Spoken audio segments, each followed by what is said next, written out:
तर मित्रांनो, तुम्ही आपला थंबनेलला पाहिलाच असेल, की सगळेच मुलं पोलीस होत नाही, तर बाकीच्यांनी काय करायचं?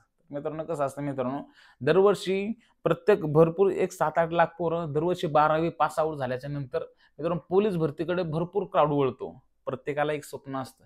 कारण की आता सोशल मीडियावरती ते वर्दीवरती व्हिडिओ बनवतात मुलं.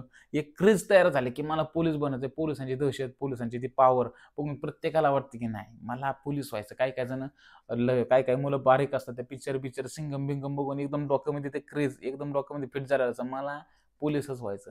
तर मित्रांनो पोलीस होण्यासाठी मित्रांनो खूप कष्ट आहे. खूप म्हणजे ज्याला करायचंय त्याच्यासाठी सोपं आहे. जो न करणार आहे त्याच्यासाठी अवघड आहे. त्याच्यामुळे मित्रांनो काही जण पोलीस होतात, तर काही जण तसेच राहतात. काही जण एज बार होऊन जातात, की ते वयानंतर त्यांना करता येत नाही, की त्या घरच्यांच्या परिस्थितीमुळे घरी काहीतरी प्रॉब्लेम असतो, की अभ्यास करता येत नाही, ग्राउंड करता येत नाही. घरी काम करायला लागतं त्यामुळे अभ्यासाकडे दुर्लक्ष होतं. काही जणांचं हाईटचा प्रॉब्लेम असेल, कुठं काय असेल. तर मित्रांनो ह्याच्यावरती उपाय काय? आता भरपूर जणांमध्ये एखादं टॅलेंट असतं, छुपं टॅलेंट, की त्यांना एक नोकरीची गरज असते, पण ते टॅलेंट ओळखता येत नाही त्यांना. पण आपण 12वी झाल्या-झाल्या आपण मग पोलीस भरतीला सुरुवात करतो. काही जण पहिल्या प्रयत्नामध्ये पोलीस होतात, तर काही दुसऱ्या प्रयत्नात पोलीस होतात.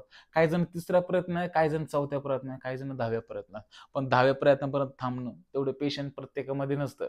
कारण की आपल्या शरीराने पण तोपर्यंत आपल्याला साथ दिली पाहिजे. कारण की महाराष्ट्र पोलीस भरती ह्याच्यामध्ये नवीन-नवीन मुलं येत असतात. मी तुम्हाला अगोदर सांगितलं, की 12वी झाल्या जे सहज रक्त असतं, रनिंग करायची, व्यायाम करायचा मस्त.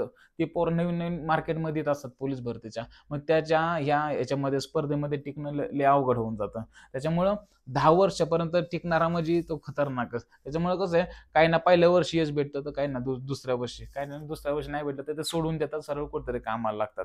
त्याच्यामुळे कसं प्रत्येकामध्ये काही ना काहीतरी टॅलेंट असतं. काही-काही जणांचं शिक्षण चांगलं घेतलं असतं. समजा बी.कॉम झालेलं असेल, काही वगैरे काहीतरी शिक्षण झालेलं असतं. मग त्याच्यामध्ये पण समजा पोलीस नाही झालं, तर तुम्ही त्याच्यामध्ये पण करिअर करू शकता किंवा घरच्यांचा काहीतरी बिझनेस असेल. बाबा घरचे शेळी पालनाचा आहे, म्हशी पालनाचा आहे, काहीतरी कुक्कुट पालनाचा आहे, पोल्ट्री असेल घरी, काहीतरी दुधाचा व्यवसाय असेल किंवा कुठं कशाचा असेल, तर तुम्ही व्यवसाय पुढे चालवू शकता.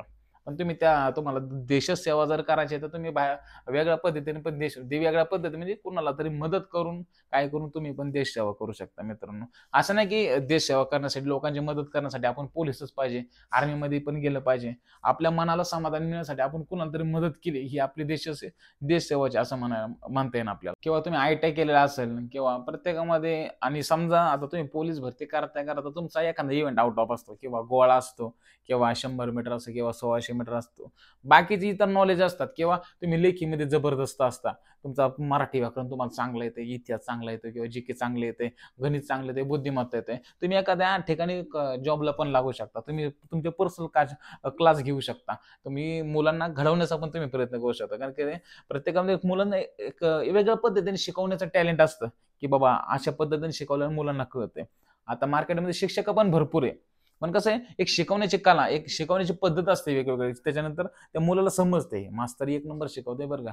मास्तरड्यामध्ये जरा कला आहे. असं प्रत्येकाला वाटतं, तर क्राउड तुमच्याकडे पण येऊ शकतो. तुम्ही एक क्लास घेऊ शकता, ग्राउंड घेऊ शकता. हे प्रत्येकामध्ये एक कला असते. मित्रांनो, म्हणजे तुम्ही पोलीस भरती नाही झालं, तर तुम्ही बाकीच्या गोष्टी करू शकता. तुम्ही असं टेन्शनमध्ये यायचं नाही मित्रांनो. कसं आहे, हे लाईफ एकदाच आहे, ते जगून घ्या मित्रांनो. हे मेलं गेलं की 4 दिवस लवकर रडल्यानंतर तुम्हाला कोण विचारायचं पण नाही मित्रांनो.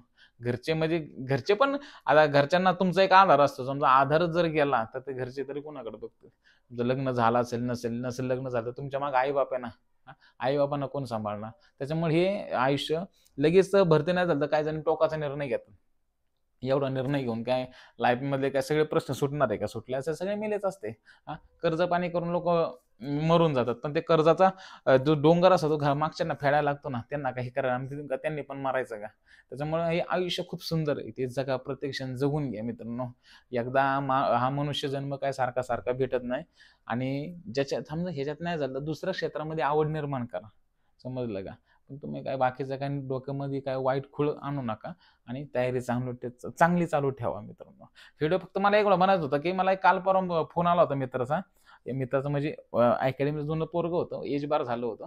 त्याचं आणि माझं भरपूर जवळ-जवळ आम्ही 25-30 मिनिट बोलत होतो ह्याच विषयावरती. म्हणलं एक मुलांसाठी एक खास व्हिडिओ झाला पाहिजे. त्याच्यामुळे मी हा व्हिडिओ केला. बाकी माझं काही कारण नव्हतं. तर मित्रांनो काय वाटलं, काय अडचण असेल तर मी तुम्हाला सतत गाईड करत असतो. मला कमेंट बॉक्समध्ये सांगा व्हिडिओ कसा वाटला, आणि काही अडचण असतील तर मित्रांनो मला तुम्ही 100% तुम्ही Instagramला किंवा इथं कमेंट बॉक्समध्ये सांगा. आणि जे विद्यार्थी गरीब असतील की बाबा मी पोलीस भरती करतो पण घरून पैसे भेटत नाही, मी टॉपर आहे, माझे लेखी चांगले, ग्राउंड चांगले, मित्रांनो मला मेसेज करून टाका. तुम्हाला मदत करण्याची म्हणजे अकॅडमीमध्ये येण्याची जबाबदारी माझी.